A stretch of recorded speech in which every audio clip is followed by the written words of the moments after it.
ما شاء الله لا قوة إلا بالله العلي العظيم. أعوذ بالله من الشيطان الرجيم. بسم الله الرحمن الرحيم. الحمد لله رب العالمين،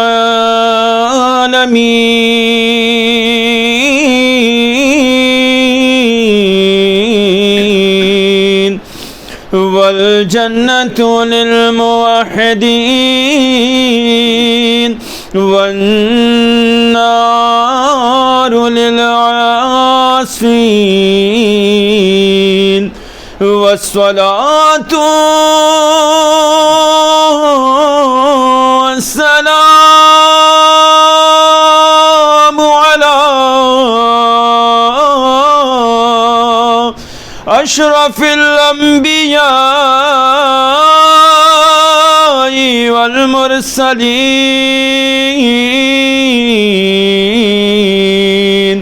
وخاتم النبيين، ومولانا مولى الثقلين، جد الحسن والحسين أبي القاسم محمد.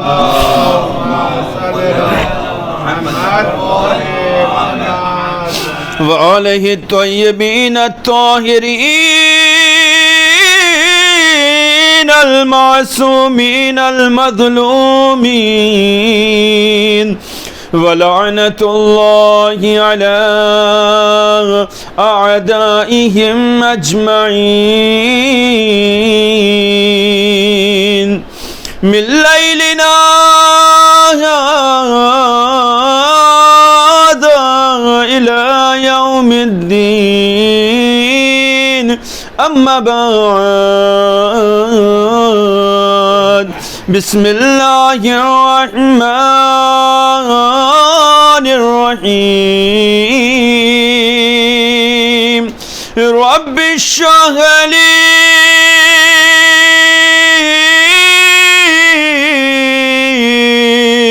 صدري ويسر لي أمري،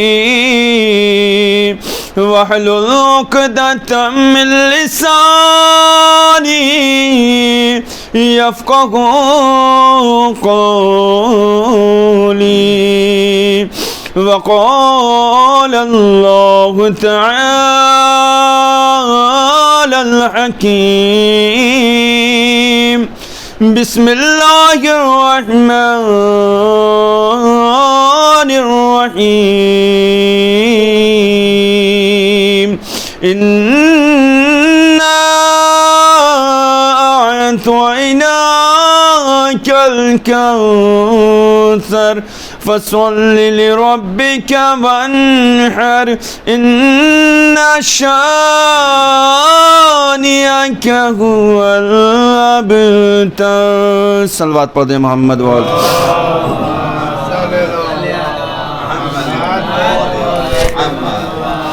ایک اور صلوات پڑھیں مل کر، محمد وآل محمد. تمام مومنین و مومنات کی حفظ و سلامتی کے لیے، آفات و بلیات سے حفاظت کے لیے، اور خصوصی طور پر جو لوگ مریض ہیں ان سب کی شفا یابی کے لیے صلوات پڑھیں مل کر، محمد وآل محمد.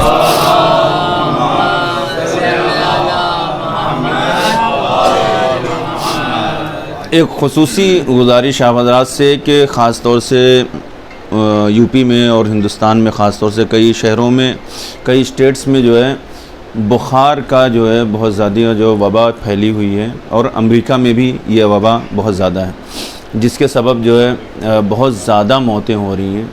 خصوصی طور پہ یو پی میں ہر جگہ سے روزانہ 4 5 10 جو ہے مرنے کی خبریں آ رہی ہیں. اور سب سے بری خبر یہ ہے کہ اپنے جو عزیز ہیں شیعہ نے حیدر کرار، وہ بچے زیادہ تر جو ان کی موتیں واقع ہو رہی ہیں۔ آپ حضرات سے گزارش ہے خصوصی طور پر کہ ان تمام لوگوں کے لیے کہ جو لوگ ہاسپٹل میں ایڈمٹ ہیں یا مریض ہیں یا بخار کا شکار ہیں، دنیا کے جس کونے میں بھی ہوں، امریکہ میں ہوں، چاہے جو لندن میں ہیں، چاہے جو مثلا ہندوستان میں اپنے کسی بھی اسٹیٹ میں، ان سب کے لیے خصوصی دعا کریں۔ اور خاص طور سے ایک مومن اور بھائی ہونے کا تقاضا یہ ہے کہ ان کی سلامتی کے لیے اپنی طرف سے آپ لوگ صدقہ نکالیں تاکہ ہر کوئی جو ہے حفظ و امان میں رہیں۔ اور ہم لوگ اپنی طرف سے سب سے پہلے یہاں پر ان سب کی صحت و سلامتی کے لیے، آفات و بلیات سے حفاظت کے لیے، سب کی شفایابی کے لیے ام یجیب کی مل جل کر تلاوت کرتے ہیں۔ صلوات پڑھیں محمد و آل محمد۔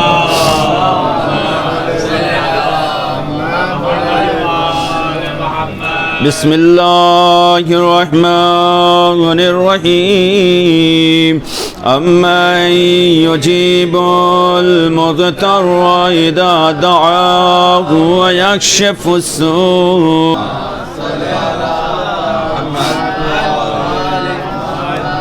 ارباب دانش معزز سامعین کرام، اہل علم حضرات، خصوصی طور پر جو ہے یہ مجلس کا انعقاد کیا گیا، اور جیسا کہ مجھے بتایا گیا اس سے پہلے بھی اسی ٹاپک پر، اس عنوان سے مجلس کا انعقاد ہو چکا ہے، اور مولانا ذیشان صاحب نے بھی اس ٹاپک پر جو بیان کیا تھا، خصوصی طور پر مجلس ہوئی تھی۔ بہرحال چند مفروضات ہیں اور چند چیزیں ہیں جو آپ کے گوش گزار کرنے کا مقصد ہے۔ پروردگار عالم نے جن عبادتوں کو انسان کے لیے راہ نجات قرار دیا ہے، جن عمل کو، جن کاموں کو راہ نجات قرار دیا ہے، وہ ایک اس میں سب سے بڑا عمل جو ہے، سب سے بڑا کام خود پروردگار عالم کی عبادت کرنا۔ اس عبادت میں بہت سی چیزیں شامل ہو جاتی ہیں، مثلا نماز پڑھنا، روزہ رکھنا، حج کرنا، عمرہ کرنا یا زیارتوں کے لیے جانا، یہ ساری چیزیں عبادت پروردگار عالم میں شمار ہوتی ہیں، جن کے ذریعے سے ہم اپنے معبود سے نزدیک ہو سکتے ہیں، قریب ہو سکتے ہیں، اس کی خوشنودی کو حاصل کر سکتے ہیں۔ اسی طریقے سے اور بھی عبادت کے پہلو ہیں۔ کچھ عبادتیں وہ ہیں کہ جس کا حکم خود خداوند عالم نے دیا ہے۔ قرآن مجید کی تلاوت کریں اور قرآن کو اٹھا کر دیکھیں تو خداوند عالم نے جہاں اپنی عبادت کرنے کا حکم دیا، وَقَضَىٰ أَلَّا تَعْبُدُوا إِلَّا اللَّهَ، یعنی کہ جہاں پر خداوند عالم فرماتا ہے کہ دیکھو میرے علاوہ کسی کی عبادت مت کرنا، اور کوئی لائق تعظیم نہیں ہے، اور کوئی لائق عبادت نہیں ہے، وہیں اسی کے بعد فوراً پروردگار عالم ارشاد فرماتا ہے کہ اگر کوئی قابل احترام ہے، کوئی لائق احترام ہے، میری عبادت کے بعد اگر کسی کو کوئی فوقیت، فضیلت، اہمیت حاصل ہے تو وہ تمہارے والد ہیں۔ خداوند عالم نے اور بھی متعدد آیتوں میں ارشاد فرمایا کہ ایک میری عبادت ہے اور ایک احترام والدین، ان کے ساتھ نیکی کرنا، ان سے حسن سلوک کرنا، ان کے ساتھ اچھے سے پیش آنا، اچھے برتاؤ کرنا، احسان کرنا۔ اب احسان کے میننگز کو جو لوگ طرح طرح سے بیان کرتے ہیں کہ احسان کرنا مثلا کسی کے اوپر کوئی چیز جو تھوپ دینا، کوئی چیز لاد دینا، کوئی اس کا کام کرنا، نہیں، احسان یہ سب بھی ہے، لیکن احسان کیا ہے؟ اصل احسان اس وقت ہوتا ہے کہ جب آپ ان چیزوں کو انجام دیں کہ جو وہ چاہتا ہے، بڑی توجہ چاہتا ہوں، جو اس کی مرضی کے مطابق ہو، جو اس کی خوشنودی کا باعث قرار پائے، جس کام کو انجام دینے سے اسے تکلیف نہ ہو بلکہ اسے خوشی و مسرت کا احساس ہو، وہ جو ہے خوشی نے جو احساس کر رہا ہو، اسے جو ہے بہترین فیل ہو رہا ہو، اچھی چیزیں اس کو جو، ان تمام چیزوں کو احسان کہا جاتا ہے۔ پروردگار عالم نے فرمایا کہ اگر تم اپنے والدین کے ساتھ احسان کرنا چاہتے ہو تو اس کا سب سے آسان طریقہ یہ ہے کہ ان کے ساتھ نیکیاں کرتے نظر آؤ، کیونکہ جب نیکی کرو گے تو ان کے چہرے پر مسکان آئے گی، وہ تم سے راضی ہوں گے۔ اگر وہ وہ راضی ہو گئے تو میری رضایت بھی تمہارے ساتھ ہوگی. اسی کو احسان کہا جاتا ہے. صلوات پڑھ دے محمد و آل محمد.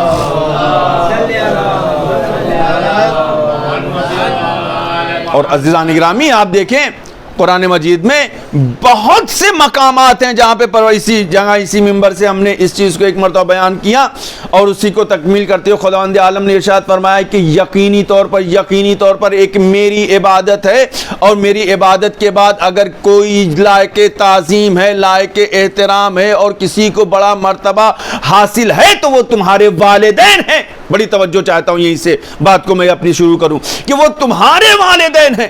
آپ ذرا مرتبہ دیکھیے خداوند عالم نے والدین کے مرتبے کو کس مرتبے پر فائز کیا ہے. جہاں اپنی عبادت کو بیان کیا ہے وہیں والدین کے خدمت کو بیان کیا ہے.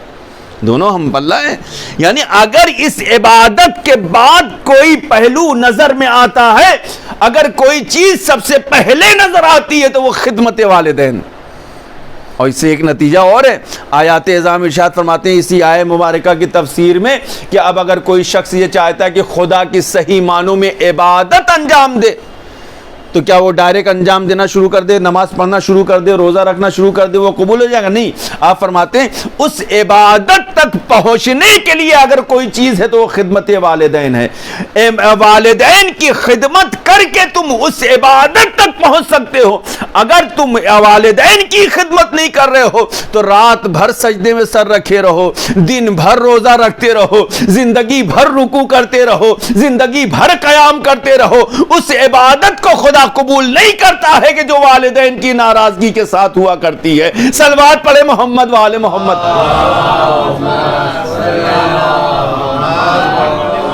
مجھ تک پہنچنا ہے تو والدین کے ذریعے پہنچو. یہ وہ شخصیتیں ہیں, ان کے ذریعے پہنچو گے تو تمہاری عبادت میں چار چاند لگیں گے. ان کے ذریعے اگر مجھ تک آنے کی کوشش کرو گے تو جلد سے جلد پہنچ جاؤ گے. تمہارا راستہ طویل نہیں ہوگا. بعض اوقات ایسا ہوتا ہے کہ انسان کہیں پہنچنا چاہتا ہے, 5 منٹ کا راستہ ہے, وہ اس 5 منٹ کے راستے پر پہنچنے کے لیے گھنٹوں ادھر سے ادھر گھومتے رہتا ہے. کیوں؟ اس کی وجہ کیا ہے؟ اس کی اصل وجہ یہ ہے کہ وہ صحیح راستے سے مانوس نہیں تھا, اسے صحیح ٹریک نہیں پتا تھا, صحیح راستہ نہیں پتا تھا. اگر وہ صحیح راستہ جانتا تو سیدھے نکل کے وہاں پہنچ سکتا تھا, لیکن چونکہ اسے لا علمی تھی, وہ نہیں جانتا تھا, لہذا پہنچا ضرور ہے وہاں تک لیکن بھٹکتے ہوئے ادھر سے ادھر سے ادھر سے ادھر سے ہوتے ہوئے کئی گھنٹے کے بعد پہنچ رہا ہے. اب اس سے آپ سوال کریے آخر تمہیں اتنی دیر کیوں ہوئی, کیوں اتنی اس راستے کو نہیں پایا تم نے؟ جواب دینے والا یہ کہے گا مجھے اصل حقیقت کا نہیں پتا تھا. بڑی توجہ چاہتا ہوں. انسان کامیاب وہ ہے کہ جو خدا تک پہنچنا چاہتا ہے تو اس راستے سے پہنچے کہ جو سیدھے پروردگار عالم تک پہنچاتا ہے اور جلدی پہنچاتا ہے. آپ آئیے ائمہ معصومین سے پوچھیں کہ وہ راستہ کون سا ہے کہ جو خدا تک پہلے پہنچاتا ہے, جلدی پہنچاتا ہے. دنیا میں کوئی اور راستہ نہیں ہے کہ جو ڈائریکٹ خدا تک پہنچا دے سوائے صراط اہل بیت کے, صراط مستقیم کے, ان کے راستے کے. یہ وہ راستہ ہے جس کو جس انسان نے اپنا لیا تو ڈائریکٹ خدا تک پہنچ سکتا ہے. لوگ باتیں کرتے ہیں کہ ڈائریکٹ خدا سے مانگو, ان سے لینے کی کیا ضرورت ہے. میں یہ کہتا ہوں کہ ڈائریکٹ خدا تک پہنچنے کے لیے بھی ایک منزل کی ضرورت ہوتی ہے, اور وہ جو منزل کی ضرورت ہوتی ہے وہی منزل کا نام اہل بیت ہے. صلوات پڑھے محمد و آل محمد. جس منزل کو حاصل کرنا وہ منزل کا نام اہل بیت ہے. قرآن مجید میں جہاں جہاں صراط کا لفظ استعمال ہوا ہے وہ صراط سے مراد اہل بیت اطہار علیہ السلام کا راستہ ہے. اسی لیے پیغمبر اسلام نے فرمایا نا کہ ان الحسین مصباح الہدی وسفینۃ النجاۃ. امام حسین کی کشتی ہے کہ جو نجات دینے والی ہے. یہ مصباح ہدایت ہیں, یہ ہدایت دینے والے ہیں, سیدھا راستہ دکھانے والے ہیں, تمہیں اصل مقصد و منزل تک پہنچانے والے ہیں. اگر ان سے تم بھٹک گئے تو تم سے راستہ, ان کو اگر چھوڑ دیا تو تم راستہ پا تو جاؤ گے, پہنچ تو سکتے ہو ادھر ادھر سے, لیکن صحیح راستے کا انتخاب نہیں کر سکتے ہو, خداوند عالم کی خوشنودی کو نہیں حاصل کر سکتے. اب انہی تمام عبادتوں میں سے خداوند عالم نے جن عبادتوں کا حکم دیا ہے، والدین کی عبادت، والدین کی خدمت کرنا، ان کی جو ہے ان کی مرضی کے مطابق اپنی زندگی کو سنوارنا بنانا اور نکھارنا، اور ان کی خدمت اور نیکی کرنے کے ساتھ، احسان کرنے کے ساتھ ساتھ، ایک شخص نے پیغمبر اسلام صلی اللہ علیہ وآلہ وسلم کی خدمت میں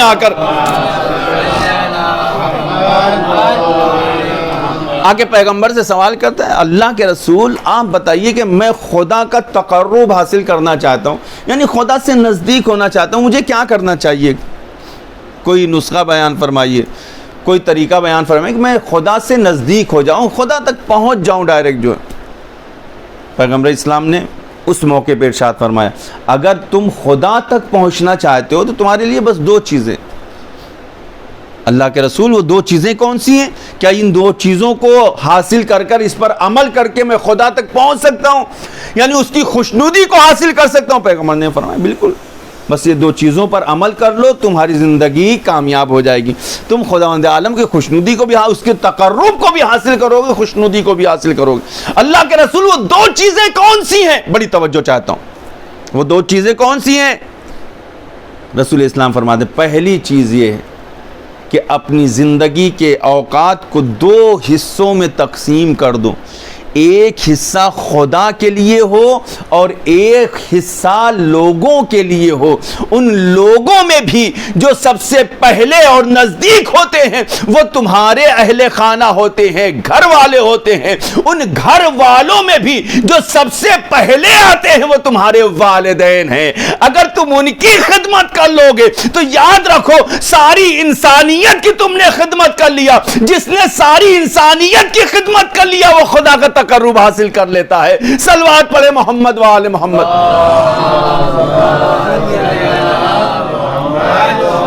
ہوتا کیا کہ ہم نے اپنے اوقات کو اور چیزوں میں مشغول کر رکھا ہے، ہم نے اپنے ٹائمز کو، ہم نے دن کو، اپنی رات کو، اپنے وقت کو اور چیزوں میں مشغول کر رکھا ہے۔ ہمیں یہ فکر نہیں ہے کہ ہم خدا کے لیے ہیں یا نہیں ہیں، ہمیں یہ فکر نہیں ہم اپنے بچوں کے لیے ہیں یا نہیں ہیں، ہمیں یہ فکر نہیں ہے کہ ہم اپنے گھر والوں کی ضرورتوں کو پورا کر رہے ہیں یا نہیں کر رہے ہیں۔ آپ توجہ فرمائیں، بعض اوقات ایسا ہوتا ہے کہ ہمارے بہت بڑے بڑے اعمال، ہمارے بڑے بڑے کام بالکل مٹی کی طرح سے ہو جاتے ہیں، ان کی کوئی اوقات نہیں ہوتی، بالکل جیسے خاک، پڑی ہوئی مٹیاں، خاک، اس کی کوئی قیمت نہیں۔ اتنے اعمال کیے، آخر پروردگار ہوئے کیا؟ آواز قدرت آتی کہ جس چیز کو حاصل کرنے کے لیے، بڑی توجہ چاہتا ہوں، ان اعمال کو انجام دینا چاہیے، تم نے اس چیز کو ہی نہیں حاصل کیا۔ اعمال انجام دیے لیکن اس میں میری خوشنودی نہیں شامل ہے، اس میں میری رضایت نہیں شامل ہے۔ ظاہر سی بات ہے جس کام میں بھی میری رضایت اور خوشنودی نہ ہو وہ کام آبس ہوا کرتا ہے، زندگی بھر ہم نماز پڑھیں۔ بڑی توجہ چاہتا ہوں۔ اور بعض اوقات کیا ہوتا ہے کہ ہم معاشرے میں، سوسائٹی میں بہت مومن مشہور ہوتے ہیں کہ مولانا بڑے مومن ہیں، بڑے متقی ہیں، بڑے پرہیزگار ہیں، بڑے نمازی ہیں، فلاں شخص تو ان کا پوچھیے مت، وہ جب بھی باہر نکلتے ہیں لوگوں کی خدمت کرتے ہیں، لوگوں کے ساتھ کی ہیلپ کرتے ہیں، لوگوں کے کام آتے ہیں اور یہ کرتے ہیں وہ کرتے ہیں، ساری صفات اس کے اندر موجود ہے۔ اللہ اکبر۔ لیکن ہوتا کیا ہے؟ آئیے خدا کی نظر سے پوچھیں کہ وہ جو شخص اتنا بڑا سخی مشہور ہے، آخر تیری نظروں میں، تیرے نزدیک اس کی قدر و قیمت کیا؟ آواز قدرت آئے گی کہ اس کی قدر و قیمت ایک معمولی سے کیڑے سے بھی بدتر ہے میری نظر میں، کیونکہ میری نظر میں اس کی کوئی اوقات نہیں ہے۔ پروردگار آخر وجہ کیا ہے؟ بڑی توجہ چاہتا ہوں، جس منزل تک میں لانا چاہتا ہوں، آخر وجہ کیا ہے؟ وجہ صرف یہ ہے کہ اس نے جو کچھ کیا ہے نام و نمود کے لیے کیا ہے اور لوگوں کی واہوائی کے لیے کیا ہے، اس میں میری خوشنودی اور رضایت نہیں شامل ہے۔ آپ ذرا دیکھیں بعض اوقات کیا ہوتا ہے کہ ہماری جو ساری مدد، جو ہیلپ ہوا کرتی دوسروں کے لیے ضرور ہوتی ہے۔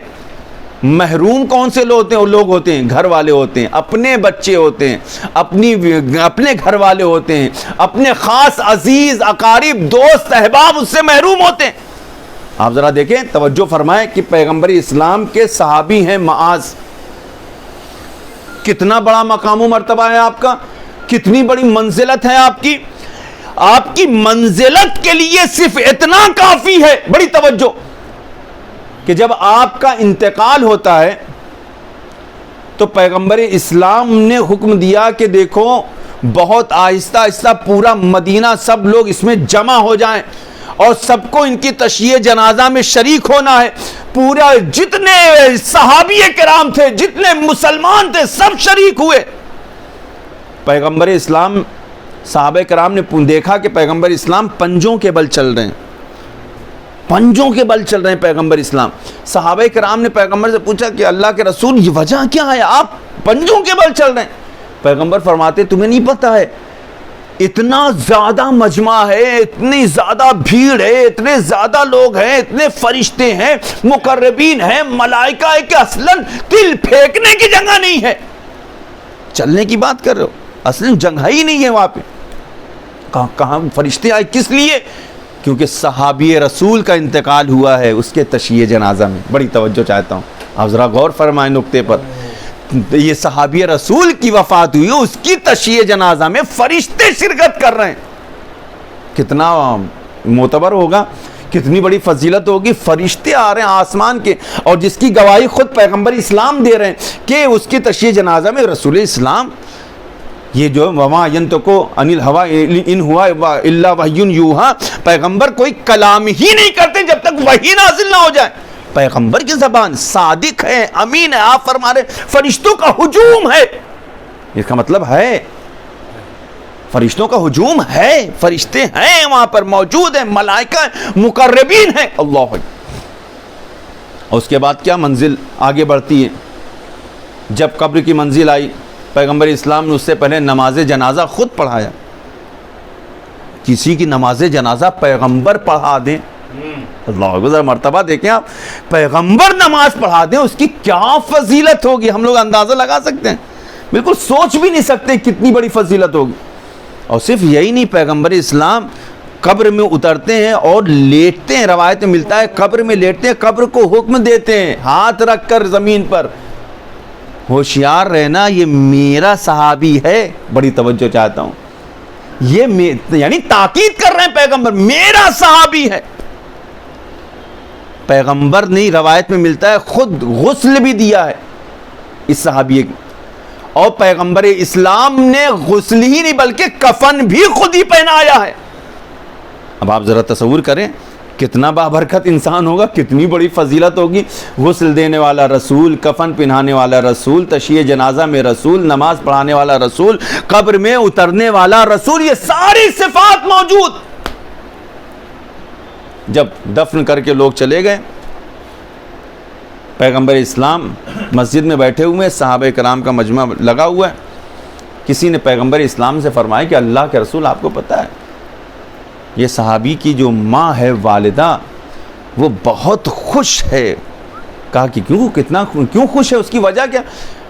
لوگوں نے فرمایا کہ اللہ کے رسول وہ کہہ رہی کہ معاذ تجھے تو مبارک ہو، مبارک ہو، مبارک ہو، تیرا جنت میں بہت بڑا مقام و مرتبہ ہے. اللہ اکبر، تیرا کیا کہنا، تیری عظمت کو سلام. کہا کہ جاؤ اسے بلا کے لے کر آؤ. لوگ گئے اسے بلانے کے لیے، لے کر آئے بلا کر. کہا کہ آخر وجہ کیا ہے خوشی کی؟ کہا کہ پیغمبر کوئی بھی ہوگا خوش ہوگا، نارمل سی بات ہے بھائی، کوئی بھی ہوگا خوش ہوگا. آپ نے نماز پڑھایا، تشییع جنازہ میں آپ نے بیان فرمایا کہ فرشتوں نے شرکت کی، آپ نے غسل دیا، کفن پہنایا، نماز پڑھائی، قبر میں اترے، یہ ساری چیزیں، یہ اس کا مطلب کیا ہوا؟ یہ جنتی تو ہے، تبھی تو آپ نے ساری چیزوں کو انجام دیا. پیغمبر کا جملہ سنیں گے، پیغمبر کہتے ہیں خاموش، جا بھی اس کے حق میں دعا کر، کیونکہ اس کے اوپر فشار قبر کا عذاب نازل. آپ تصور کر سکتے ہیں آخر کیوں؟ ریزن کیا ہے، وجہ کیا ہے، سبب کیا ہے، آخر کیوں آخر اتنے بڑے صحابی پر عذاب نازل ہو رہا ہے؟ ماں چلی گئی دعا کرنے کے لیے، صحابی تعجب میں، بڑے بڑے صحابی کا نام، اللہ کے رسول یہ کیسے ممکن؟ امپاسبل سی بات ہے، کیسے ہو سکتا ہے کہ عذاب نازل ہو رہا ہے، فشار قبر میں مبتلا ہے وہ، آخر وجہ کیا، کیوں؟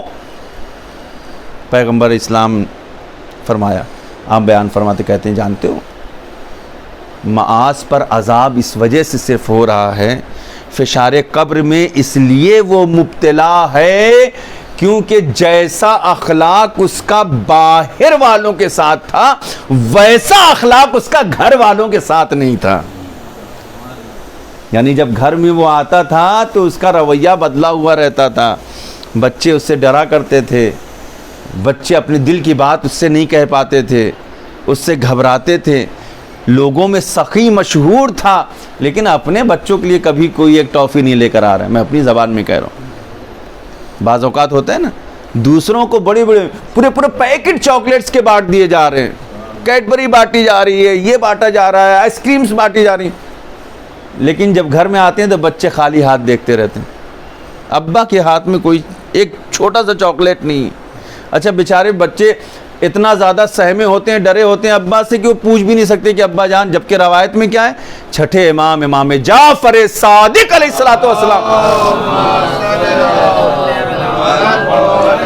آپ نے ارشاد فرمایا کہ جب بھی گھر میں آؤ, اگر گھر میں چھوٹے بچے ہیں تو ان کے لیے چھوٹا ہی موٹا کیوں نہ تو کوئی تحفہ ہو, چھوٹی ہی چیز کیوں نہ ہو, اپنے گھر میں لے کر آؤ, خالی ہاتھ مت آؤ. یہ تاکید ہے امام کی. کچھ نہیں ملتا ہے, ایک پھول ہی توڑ کے لے کر آ جاؤ, کچھ تو لے کر آؤ تاکہ بیٹے اور بچے اور بچیاں دیکھ کر خوش ہوں. لیکن اگر جس گھر میں بچیاں ہیں تو ان کا حق اور بیٹوں سے کہیں زیادہ ہوتا ہے, اس کو فراموش نہ کرو. اللہ, اور ہر ایک کے حق کو بیان کیا گیا ہے. کسی سفر پہ جاؤ تو جب سفر سے واپس آؤ گھر پر تو اپنی زوجہ کے لیے, اپنی شریک حیات کے لیے چھوٹا ہی سا تحفہ کیوں نہ ہو, کوئی نہ کوئی وہ تحفہ اس کے لیے لے کر آؤ. خالی ہاتھ نا, ارے گھر کی بیوی ہے کیا مطلب, باہر تو بہت سے لوگ گرل فرینڈ کو جو ہم لوگ دیتے ہی رہتے ہیں. یہ ہمارا رویہ ہو گیا, یہ ہمارا طریقہ ہے.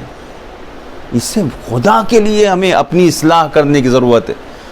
ہمیں پہلے اپنے گھر والوں کو خوش کرنا ہے. یہ خوش ہیں تو اہل بیت خوش ہیں, اور اگر یہ ناراض ہیں تو اہل بیت کبھی خوش نہیں ہو سکتے.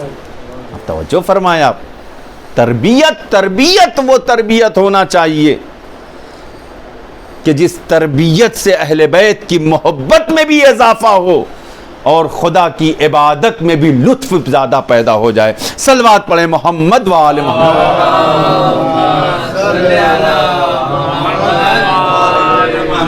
جب یہ تربیت صحیح ہوتی ہے, محبت بڑھتی ہے, عبادت میں لطف پیدا ہوتا ہے. اور جب تربیت ہی نہیں صحیح رہے گی تو ظاہر سی بات ہے پھر کیا ہوگا, نہ عبادت کا لطف آئے گا, نہ ہمیں کسی کی خدمت کا شعور آئے گا. آج ہمارے اسکولوں میں سب سے بڑی کمی کیا ہے, اسکول کالجز, اس میں کمی کیا, سب کچھ پڑھایا جاتا ہے. کیمسٹری پڑھائی جائے گی, ہسٹری پڑھائی جائے گی, جغرافی پڑھائی جائے گی, سائنس پڑھائی جائے گی, الجبرا, سارے سبجیکٹس پڑھائے جاتے ہیں.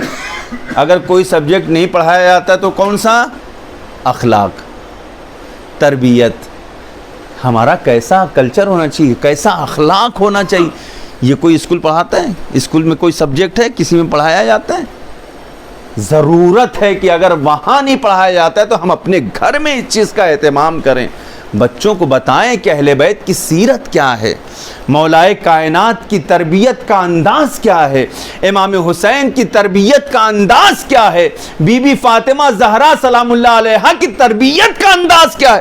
آپ ذرا دیکھیں, سیدۃ النساء العالمین فاطمہ زہرا کس منزلت پہ ہیں, ان سے بڑی منزلت کسی کو حاصل ہی نہیں ہے. فاطمہ زہرا سلام اللہ علیہا اتنی بڑی منزلت پہ آپ فائز ہیں. سیدہ نساء العالمین ہے, تمام دنیا کی کائنات کی عورتوں کی سردار ہیں.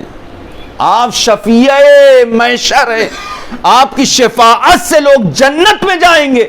اتنا بڑا مقام, اور اس سے بڑھ کر اور مقام و مرتبہ کیا ہوگا کہ آپ ہی کا وہ در ہے کہ جس پر فرشتے بھی اجازت لے کر آتے ہیں. فرشتہ کبھی اجازت لیتا ہے کسی کو؟ آپ سوچ سکتے ہیں فرشتے کے بارے میں, اسے اجازت ہو کہاں, جہاں چاہے جا سکتا ہو. اور خاص طور سے ملک الموت تو کسی سے نہیں پوچھتا بھیا, جہاں مرضی ہوتی ہے وہاں چلا جاتا ہے. صلوات پڑھے محمد و آل محمد. بھیا جب اس نے سلیمان جیسے نبی سے اجازت نہیں لیا, سلیمان نبی کتنے بڑے نبی ہیں, پوری کائنات پر آپ کی حکومت، پوری دنیا پہ آپ کی حکومت ہے، چرند پرند انسان حیوان جنات سب پر آپ کی حکومت ہے. لیکن جب موت کا وقت آیا ہوا کیا؟ سلیمان نبی کون ہو تم؟ کیسے آ گئے؟ میں نے اجازت نہیں دیا، سب کو منع کر رکھا تھا میں نے. نہ کوئی جن آئے گا، نہ کوئی انسان آئے گا، نہ کوئی پرندہ یہاں آئے گا، نہ کوئی حیوان کوئی نہیں آ سکتا. تم کیسے آ گئے یہاں پر؟ کون ہو تم؟ کہا میں وہ ہوں جس کو کہیں اجازت کی ضرورت نہیں ہوتی. پھر کون؟ کہا ملک الموت. جناب سلیمان کے بارے میں ملتا ہے کہ وہ عصا پر ٹیک دے کر کھڑے ہوئے تھے. روایتوں میں یہی ہے نا، ٹیک دے کر کھڑے ہوئے تھے، عصا ہاتھ میں تھا. کہا اتنی اجازت دے کہ میں یہاں سے وہاں چلا جاؤں. اصلاً اجازت نہیں ہے، پرمیشن ہی نہیں خدا کی طرف سے. خدا نے کہا کہ جس حالت میں ہو ویسے ہی روح قبض کر لینا. اچھا یہ عصا تو ادھر نہیں، کچھ نہیں کرنے کی اجازت ہے، کیونکہ جناب سلیمان نے منع کر رکھا تھا نا، جناتوں سے بھی، انسانوں سے، حیوان سے، چرند سے، کوئی اوپر نہیں آئے گا. اسی حالت میں آپ کی روح کو قبض کیا گیا، اس حالت میں کہ آپ کے ہاتھ میں عصا ہے اور عصا کا سہارا دیے ہوئے کھڑے ہوئے ہیں، آپ کی روح قبض ہو گئی. اب آپ اسی طریقے سے کھڑے ہوئے، ایک دن گزرا، 2 دن گزرا، 3 دن گزرا، 4 دن گزرا، 5 دن. وہ نیچے جو فوج کھڑی ہوئی ہے، آپ کے جو ورکرز کھڑے ہوئے ہیں، لوگ کھڑے ہوئے، عوام کھڑی ہوئی، لوگ منتظر، اب آ رہے ہیں، اب آ رہے ہیں، اب آ رہے ہیں، اب آ رہے ہیں. کچھ پتہ ہی نہیں آخر ہوا کیا، کون سا راز و نیاز چل رہا ہے. خداوند عالم کے حکم سے دیمک نے ان کے عصا کو نیچے سے کھانا شروع کیا. جب وہ عصا گرا ہے اور جب آپ زمین پر گرے ہیں، تب لوگوں کو پتا چلا کہ آپ اس دنیا میں نہیں رہے.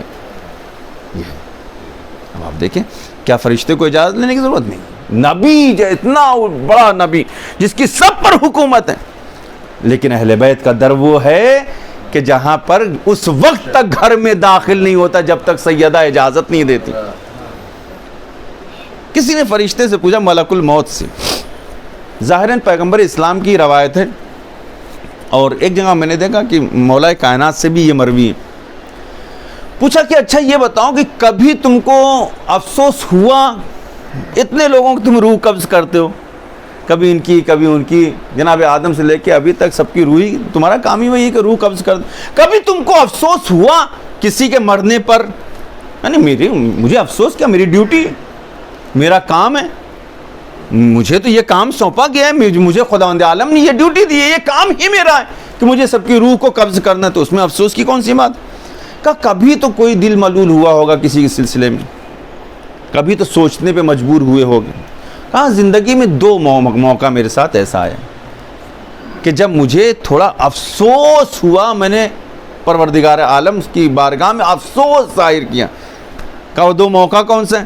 کہ پہلا موقع، بڑی توجہ چاہتا ہوں، انسان دیکھیں کتنا خداوند عالم نعمتیں دیتے جاتا ہے، اور تربیت جب نہیں ہوتی تو کس طرح سے انسان جو بہک جاتا ہے. کہ پہلا موقع وہ تھا کہ جب ایک کشتی دریا سے گزر رہی ہے، دریا کے اندر ہے، اس پہ کچھ لوگ سوار ہیں، عورتیں بھی ہیں، مرد بھی ہیں، بچے بھی ہیں. ایک خاتون بھی ہے سوار ہے جس کی گود میں نوزاد بچہ ہے. نوزاد بچہ مطلب ابھی جلدی اس نے بچے کو دنیا میں جنم دیا ہے. اچانک خداوند عالم کا حکم ہوا کہ ملک الموت اس کشتی میں جتنے بھی لوگ ہیں سب کی روح کو قبض کرنا ہے.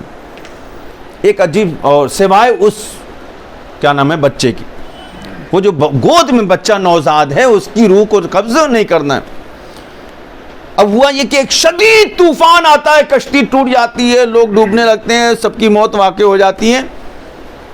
اور وہ جو بچہ تھا نوزاد شیرخوار بچہ، ابھی دنیا میں تشریف لایا تھا، ابھی دنیا میں اس نے آنکھیں کھولی تھیں، وہ ایک تختے پر اس میں کسی طریقے سے باقی رہ جاتا ہے اور اس کی روح قبض نہیں ہوتی.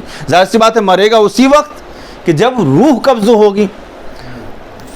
ملک الموت کہتا ہے کہ مجھے افسوس اس وقت یہ ہوا کہ اتنا بڑا دریا سمندر، خدا نہ کرے کبھی دریا میں کوئی پھنسے. آپ دیکھیں نہ زمین نظر آتی ہے، نہ ادھر سے کوئی راستہ، نہ ادھر سے کوئی راستہ، انسان بچنے کے کوئی راستہ نظر ہی نہیں آتا، آخر کرے کیا. ایسے عالم میں بیچ تختے پر وہ کہتا ہے کہ مجھے افسوس اس وقت ہوا دیکھا کہ ایک شیر خوار بچہ، نوزاد بچہ اکیلا اور تنہا اس تختے پر لیٹا ہوا ہے. اس کی ماں بھی مر چکی ہے، قافلے والے بھی مر چکے ہیں، کوئی زندہ نہیں. پھر میرے دل میں خیال آیا، پروردگار رازق تو تو ہی ہے، رزق دینے والا تو تو ہی ہے. اللہ اکبر. یہ مر تو نہیں سکتا جب تک روح خدا کے حکم سے میں قبض نہ کروں. ایک وہ بچہ خداوند عالم نے جسے جو ہے حیات دی. دوسرا موقع کون سا؟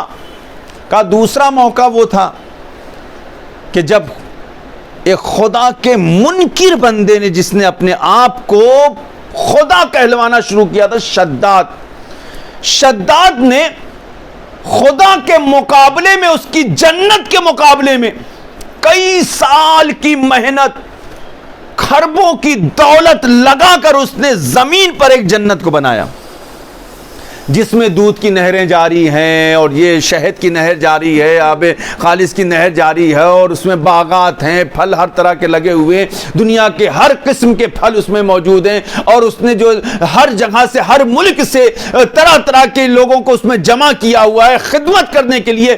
جب جنت بن کر تیار ہو گئی، بڑی توجہ چاہتا ہوں میرے جوانوں، لمحے فکریہ ہمارے لیے، پوری زندگی کی پونجی شداد نے اس جنت کو بنانے میں لگا دی ہے. جب جنت بن کے تیار ہو گئی، لوگوں نے آ کر کہا کہ شداد اب جنت میں جانے کا پرمیشن ہے، جنت تیار ہو چکی ہے. شداد جاتا ہے جنت دیکھنے کے لیے. سامنے جنت کا دروازہ ہے، سواری پر بیٹھا ہوا ہے، ایک پیر ابھی زین پر ہے، ایک پیر زمین پر ہے. اللہ اکبر. اسی دوران ملک الموت تشریف لاتے. کون؟ ملک الموت. کیوں آئے ہو؟ میری ڈیوٹی، میرا کام، میں جس لیے میں آتا ہوں اس لیے آیا ہوں. کیا مطلب؟ میں تمہاری روح قبض کرنے کے لیے آیا ہوں. اللہ، کچھ دیر کی مہلت مل جائے؟ نہیں، ایک سیکنڈ کی بھی مہلت نہیں ہے. اتنی بھی مہلت نہیں ہے کہ تم اپنا پیر دوسرا زمین پر رکھ سکو. اللہ، روح کو قبض کر لیا.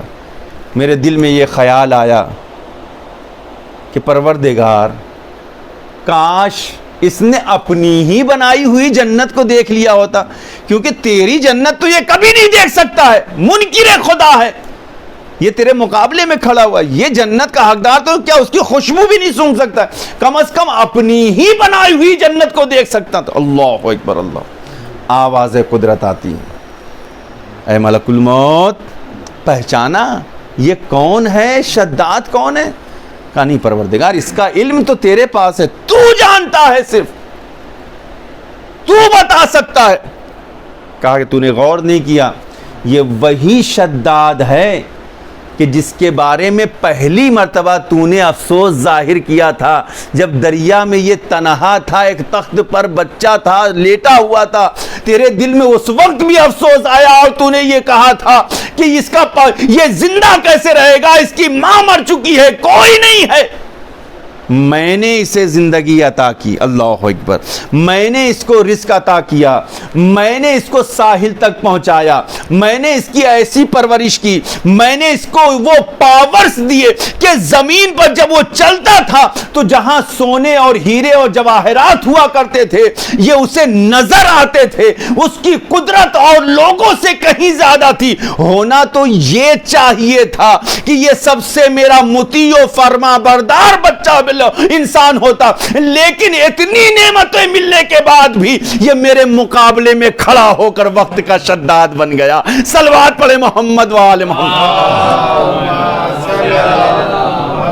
بس یہ وقت، یہ وہی شداد ہے کہ جس کے بارے میں، جس کو میں نے ساری نعمتیں دیا، زمین کے خزانوں کو وہ ڈھونڈ لیا کرتا تھا. شداد کے بارے میں ملتا ہے جب یہ بچپنا تھا اس کا، تو یہ زمین کے خزانوں کو، اس کو یعنی ایک ایکسپیرینس تھا، وہ ڈھونڈ لیا کرتا تھا. اسی بیس پر اس نے فوج کو بنایا، اور اس کے بعد جو ہے طاقت اس کی بڑھتی چلی گئی، اور اس کے بعد اس نے جو حکومت پر قبضہ کیا اور ایک بہت بڑی سلطنت اس نے بنایا.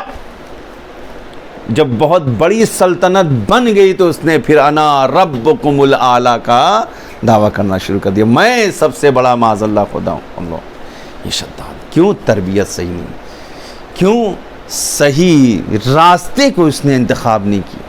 بس عزیزوں, ضرورت اس بات کی ہے, خدا نے ہمیں نعمتیں دی ہیں اگر, تو نعمتوں کا مس یوز نہ کریں, صحیح یوز کریں, تاکہ ہم ان نعمتوں کے ذریعے سے اپنے خالق کی طرف پہنچ بھی سکیں, اس کی صحیح عبادت کو بھی انجام دے سکیں. اور ان تمام چیزوں میں سب سے بڑا مرتبہ والدین کی خدمت کرنا ہے. انسان چاہے جیسی بھی حالت میں ہو, اگر ان کے وسیلے سے خدا تک پہنچے گا تو خدا اس کے عمل میں اور 2-4 چاند لگا دے گا. صلوات پڑھے محمد و آل محمد.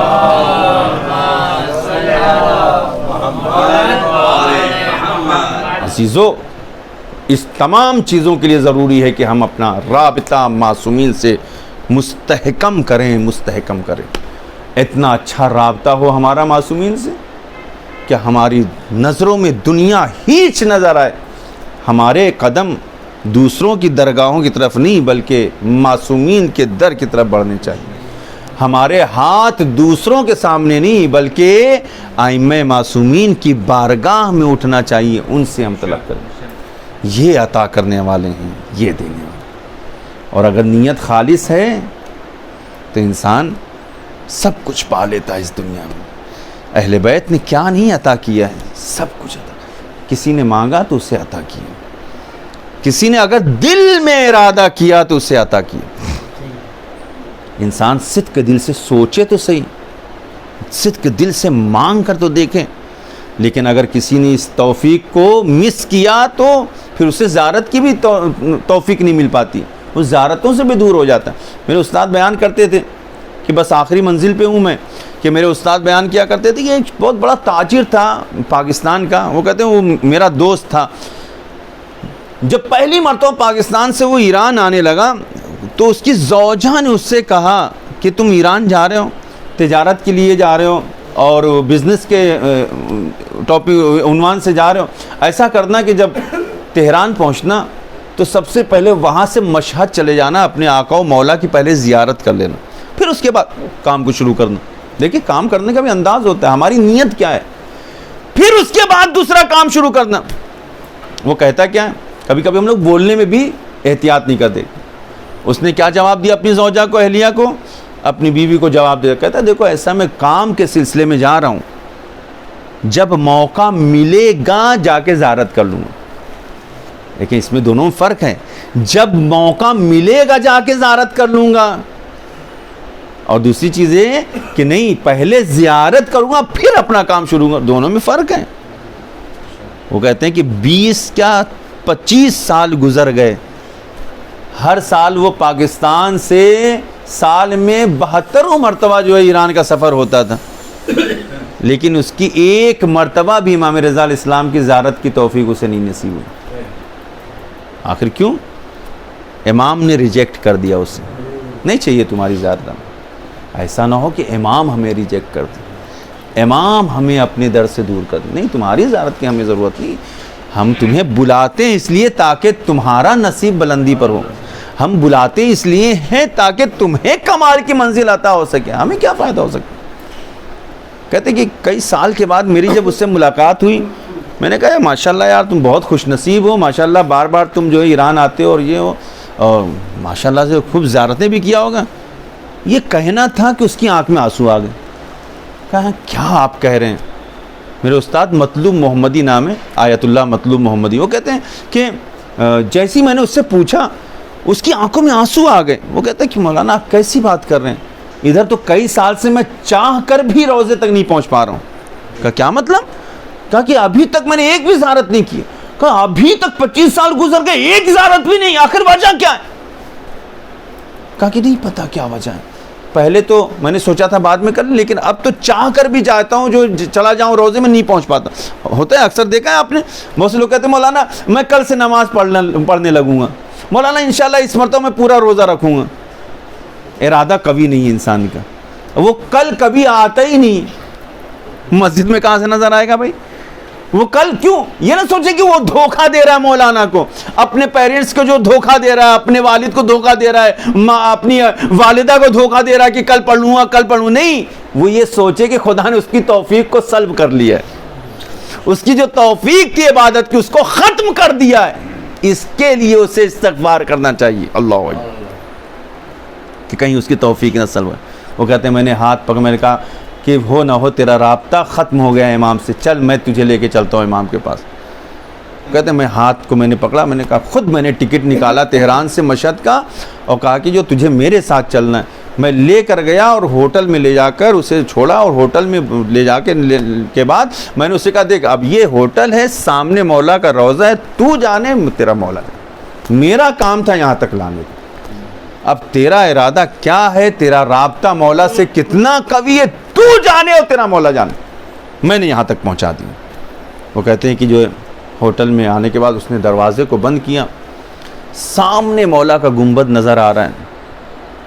کھڑکی کو کھول کر کہتا ہے مولا بہت غلطی کیا میں نے, بہت زیادہ میں نے اپنے اوپر ظلم کیا, مولا ہر چیز کی میں معافی مانگتا ہوں.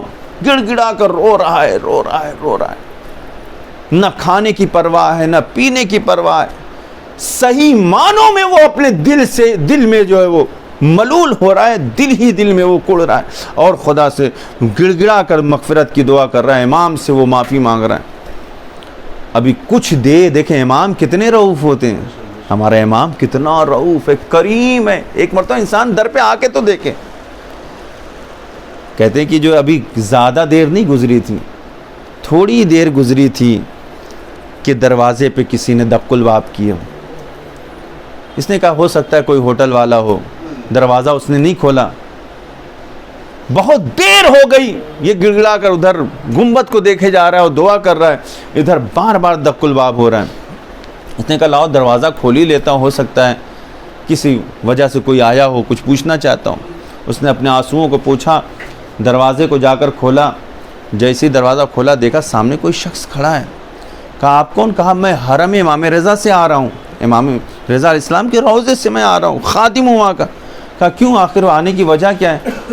کہا تجھے امام رضا نے خود بلایا ہے, چل تو مولا کی زیارت کر. تجھے کس نے بلایا ہے؟ مولا و آقا نے بلایا, چل زیارت کے لیے. بس ماں باپ کی خدمت, یہ طریقہ ہے امام. جس مومنہ نے اور جس مومن نے اس مجلس کو رکھا ہے, یہ واقعہ بیان کرنے کا مقصد صرف یہ تھا کہ بس چھوٹے سے مسئلے کو میں بیان کروں اور ربط مصائب دوں. میں کہتے ہیں جناب علی شیرازی, کبھی کبھی کوئی اولاد جو گھر میں پیدا ہوتی وہ بھی ایک معجزہ ہوا کرتی. کچھ بشارتیں ہوتی ہیں, کچھ معجزات ہوتے ہیں, عطائے اہل بیت ہوا کرتی ہیں. سید رضی صاحب نہج البلاغہ علم الہدیٰ, ان کی ولادت جب ہوئی تو اس کے پہلے ہی جناب سیدہ نے آ کر بشارت دی, اور اس کے بعد جب مدرسے میں ایڈمیشن کرانا ہوا تو جا کے خود یعنی شیخ مفید کے خواب میں آ کر بیان فرمایا کہ میرے 2 بیٹے آنے والے ہیں کل, ان کا ایڈمیشن لے لینا, تم پڑھانا. آپ ذرا دیکھیں یہ تائید امام معصوم کی طرف سے ہوا کرتی.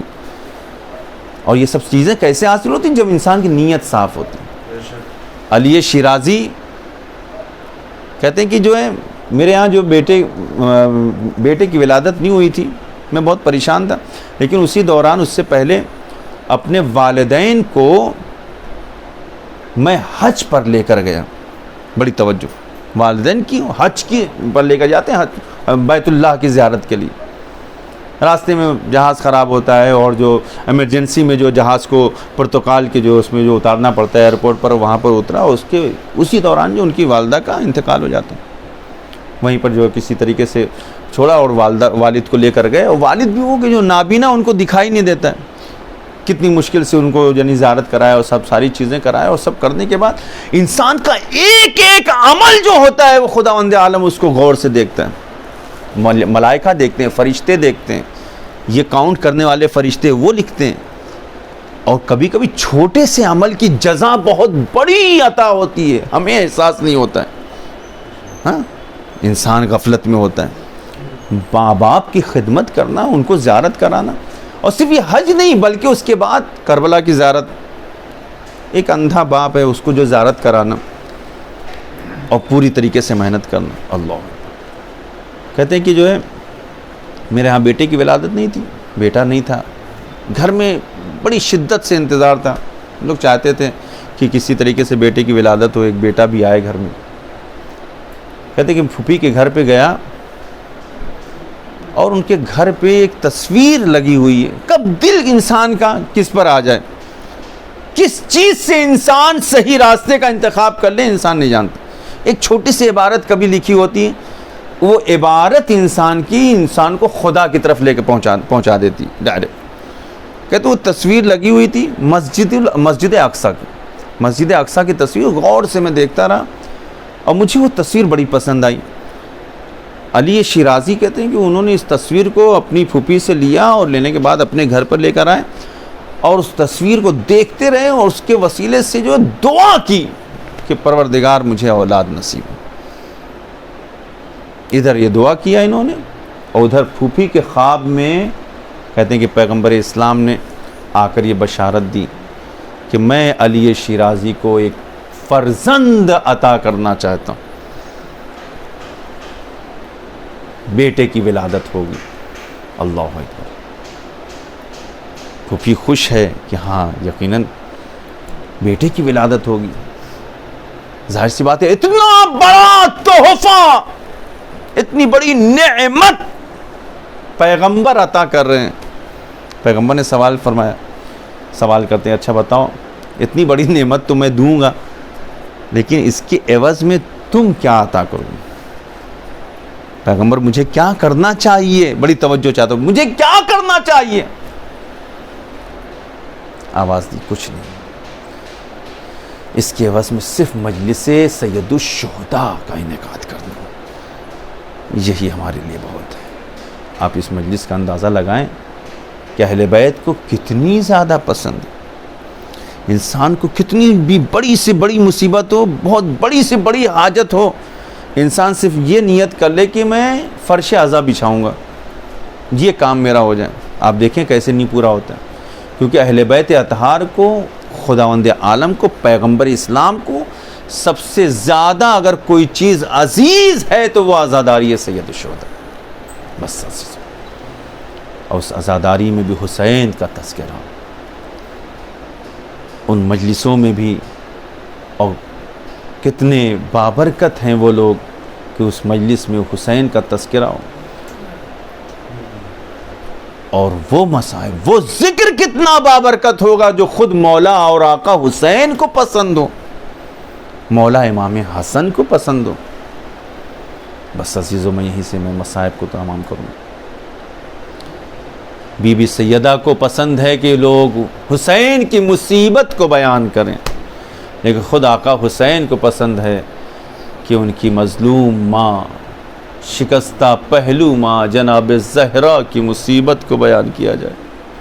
امام حسن علیہ السلام کے بارے میں ملتا ہے, کہتے کہ آپ اکثر چہرے کو جھکا کر گریا کیا کرتے تھے. یوم فاطمی آنے والا ہے, نزدیک ہے, اکثر سر کو جھکا کر رویا کرتے تھے. کسی نے سوال کیا, مولا یہ رونے کا سبب کیا ہے, آخر یہ گریا کیوں کرتے ہیں آپ, اتنا زیادہ ماتم کیوں ہے مولا, آخر وجہ کیا ہے؟ سنو گے عزادارو, مولا امام حسن علیہ السلام فرماتے ہیں کیسے نہ آنسو بہاؤں, کیسے نہ گریا کروں, وہ بیٹا کیسے نہ روئے کہ جس کے سامنے اس کی ماں کو اس طرح سے رسوا ذلیل کیا گیا ہو, اس پر اتنے ستم کیے گئے. مولا کون سی مصیبت پڑی؟ مولا فرماتے ہیں جب حاکم کے دربار سے میں اپنی ماں کے ساتھ گھر آ رہا تھا, اس کوچے سے ہمارا گزر ہو رہا تھا, ایک ظالم راستہ آ کے روکتا ہے. اس نے سوال کیا آخر کہاں سے آ رہے ہو؟ ماں فاطمہ نے جواب دیا ہم دربار گئے ہوئے تھے. ہاں جزاکم ربکم خیر الجزاء. ہاں عزادارو ہم دربار گئے ہوئے تھے, دربار سے آ رہے ہیں, ہاتھوں میں کیا ہے؟ نوشتہ ہے, ایک رقعہ ہے. ظالم نے اس نوشتے کو لیا, پارا پارا کیا, زمین پر پھینکا. ماں فاطمہ زمین پر بیٹھ کر ان ٹکڑوں کو اٹھاتی ہے. ہاں مصائب یہی نہیں ختم ہوتے عزادارو, لیکن اس کے بعد مولا فرماتے ہیں مصائب کی انتہا انتہا تو اس وقت ہو گئی جب ظالم نے میرے سامنے میری اماں کے چہرے پہ تماچے رسید کیے. وہ تماچا اتنا سخت تھا کہ زہرا کی شہادت ہو گئی. ارے لیکن زہرا کا ہاتھ چہرے سے کبھی نہ ہٹا. جزاکم ربکم خیر الجزا. ایک ہاتھ پہلو پہ رہتا تھا, ایک ہاتھ چہرے پہ رکھا رہتا تھا. کوئی گال کے نیل کو نہ دیکھ لے, نیل کے نشان کو نہ دیکھے. ہاں جزاکم ربکم خیر الجزا. بس عزادارو, ہاں جتنا گریا کر سکتے ہیں گریا کر لے. ہاں جناب سیدہ نے یوں ہی مصائب نہیں پڑھے, یوں ہی مرثیہ نہیں پڑھا. ہاں اتنی مصیبتیں پڑھی کہ جناب زہرا کو مرثیہ کہنا پڑا. سبحان اللہ مصائب. اے بابا آپ کے بعد مجھ پر وہ مصیبت پڑی کہ جو اگر یہ دنوں پہ پڑتی تو سیاہ رات میں تبدیل ہو جاتے. بابا ہاں زادارو کبھی تصور کیا آخر وہ کون سی مصیبت؟ باغ فدق کا چھین لیا جانا بڑی مصیبت نہ تھی زادارو. ہاں سیدہ پہ سب سے بڑی مصیبت یہ تھی کہ وہ دروازہ جس میں فرشتہ بغیر اجازت کے قدم نہیں رکھتا, آج ظالم آگ اور لکڑیاں لیے جمع. ہاں جزاکم ربکم خیر الجزا. ہاں آزادانو ایک مرتبہ زہرا نے ظالموں سے سوال کیا, مجھے بتاؤ کیا اس گھر میں آگ لگا دو گے؟ ظالم کی آواز آتی ہے, ہم اس گھر کو کیا در کو کیا پورے گھر کو جلا کر راکھ کر دیں گے. ظالموں نے آزادارو ہاں گھر کے چاروں طرف لکڑیوں کو رکھ رکھا تھا. ارادہ یہی تھا کہ پورے گھر کو جلا دیا جائے. ہاں زادارو ایک مرتبہ دروازے کے قریب آگ بھڑکنا شروع ہوتی ہے. ادھر جناب زہرا ہے جو اندر سے دروازے پر ہاتھ رکھے ہوئے ہے, ادھر ظالموں کا فشار ہوتا ہے. ادھر زہرا کے لیے دروازہ اس دروازے پہ ہاتھ رکھ کے کھڑے ہیں. آزادارو ادھر ظالم کا فشار بڑھتا رہا. ایک اکیلی تنہا زہرا, ارے اتنے ظالموں کا مقابلہ. ہاں جزاکم ربکم خیر الجزا. آزادارو ادھر فاطمہ کے ہاتھوں کی گرفت کمزور ہوئی, ادھر ظالم کا فشار بڑھا, دروازہ اپنی جگہ سے اکھڑتا ہے, زہرا کے اوپر آ کر گرا. آزادارو بڑی آسانی سے آپ نے سن لیا. ہاں روایت میں ملتا ہے کہ جو پرانے زمانے کے دروازے ہوا کرتے تھے وہ اس لیے کہ دیوار سے ٹکرائے نا, ان دروازوں میں ایک میخ ہوا کرتی تھی, ایک کیل ہوا کرتی تھی. جانتے ہو آزادارو جب یہ دروازے کو فشار دیا گیا نا, ارے دروازے کی میخ جناب زہرا کو زخمی کرتی ہوئی, ارے جب زہرا زمین پر گری ہے نا دروازہ زہرا پر گرا, ایک چیخ بلند ہوئی, اے فضادارو میرا محسن جزاکم ربکم خیر الجزا. آزادارو مسائل تمام ہو گئے. اے فضا میرا محسن شہید ہو گیا. فضا دوڑتی ہوئی آئی. آزادارو اسی اسنا میں لوگ علی کو گلے میں رسیاں کا ڈالے ہوئے باہر کی طرف کھینچتے ہوئے لے کے چلے. زہرا نے دیکھا نا علی کا دامن تھام لیا, کہتی ہے خلو ابا الحسن, اے علی میں اپنا آپ کو اکیلے نہ جانے دوں گی. اے آزادارو ظالم نے ظلم کی انتہا کر دی.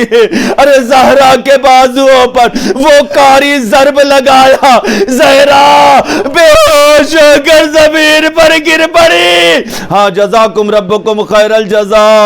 ہاں آزادارو ابھی زیادہ دیر نہ گزری تھی. ایک مرتبہ زہرا کی جب غش سے آگے گلی نا, زہرا نے فضا سے پہلا سوال کیا, اے فضا میرا علی کہاں ہے, میرا علی کہاں ہے. فضا نے مسجد کی طرف اشارہ کیا, بی بی ارے لوگ علی کو لے گئے. ہاں جانتے ہو عزادارو, جناب زہرا نے جلتے ہوئے دروازے کے غم کو بھلا دیا, پہلو شکستہ کے درد کو فراموش کیا, محسن کی شہادت کو تھوڑی دیر بھلایا. زہرا نے آبا کو سر پہ رکھا, ایک مرتبہ تیز قدموں سے چلتی ہوئی مسجد النبوی کی طرف آتی ہے, آواز دیتی ہے, ارے ابو الحسن کو چھوڑ دو ورنہ سر کے بال پریشان کروں گی. آزادارو زہرا کا یہ کہنا تھا نا, مسجد نبوی کی دیواریں بلند ہو کر زہرا کا سایہ کرنے لگی. میں کہوں گا زہرا یہ مدینہ ہے, مدینہ, ارے یہ مدینہ ہے زہرا. ابھی آپ نے اپنے سر کو برہنہ نہیں کیا, دیواروں نے بڑھ کے سایہ کرنا شروع کیا. ارے زہرا ذرا کے کربلا کوفہ و شام میں دیکھے آپ کی بیٹیاں زینب و کلثوم بے مکنہ و بے ردا منادی ندا دے رہا ہے, ہاذہی زینب ہاذہی ام کلثوم. انا للہ و انا الیہ راجعون. ردم بقضائہ و تسلیما لامر یا اللہ, یا اللہ یا اللہ یا اللہ, یا حمید یا محمود بحق محمد, یا اعلی بحق علی, یا فاطر بحق فاطمہ, یا محسن بحق الحسن, یا قدیم الاحسان بحق الحسین العطشان, و بحق الائمة التسعة الطاہرین من ذریة الحسین علیہم الصلاة والسلام. بار الہ بحق کے 14 معصومین علیہ الصلاة والسلام ہماری اس نیک و بابرکت عبادت کو قبول فرما. اے میرا اللہ, ہم میں جو بھی بیمار ہیں انہیں شفاء کامل و عاجل عطا فرما, جو پریشان حال ہیں ان کی مشکلات و پریشانیوں کو دور فرما, جو مقروض ہیں ان کے قرضوں کو از غیب ادا فرما. اے میرے پاک پروردگار دنیا میں امن و امان قائم فرما. اے میرے پاک پروردگار بحق کے 14 معصومین علیہ الصلوۃ والسلام جہاں کہیں بھی شیعان حیدر کرار پریشان حال ہیں, مریض ہیں, بیمار ہیں, جو لوگ بھی ہاسپٹل میں ہیں, جن لوگوں نے بھی دعاؤں کے لیے سفارش کیا, خدایا ہر ایک کو ائمہ معصومین کے صدقے میں شفاء کامل و عاجل عطا فرما. اے میرے پاک پروردگار دنیا میں امن و امان قائم فرما. اے میرے اللہ صاحب مجلس بانی مجلس کی تمام تر دلی حاجتوں کو پوری فرما, ان کی تمام تر مشکلات و پریشانیوں کو دور فرما. خدایا بانی مجلس کے تمام تر مرحومین کی مغفرت فرما. اے میرے اللہ تیری بارگاہ میں بہترین دعا ہے, اپنی آخری حجت یوسف زہرا فرزند زہرا امام عصر ارواحنا لہ الفدا کے ظہور پر نور میں تعجیل فرما, اور ہم سب کو ان کے اعوان و انصار میں شمار فرما. ربنا تقبل منا انک انت السمیع العلیم. ماتم حسین.